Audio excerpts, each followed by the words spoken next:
App पर free में आप कैसे देखेंगे। ओके, सो सिंपल, हमने एप्लीकेशन ओपन किया। अगर आप फ्री में देखना चाहते हैं तो यहाँ पे आप देख सकते हैं फ्री वीडियोस आपको शो करेगा।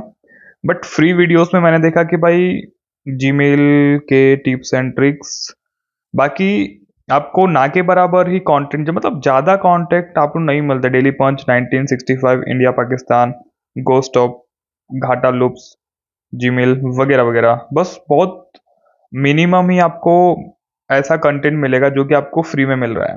ठीक है, बट और भी ज़्यादा कंटेंट अगर आपको देखना है तो उसके लिए आपको प्रीमियम लेना पड़ेगा। बट यहाँ पे टॉपिक क्या काम कर रहा है हमारा कि हम फ्री में वीडियोस कैसे देखें। तो डायरेक्टली तो मैं आपको नहीं बता सकता यूट्यूब पे, तो इसके लिए हमें इंस्टाग्राम पे फॉलो करना पड़ेगा। इंस्टाग्राम पे आपको फॉलो करना है और वहाँ पे हमने आपको ट्रिक शेयर करना है।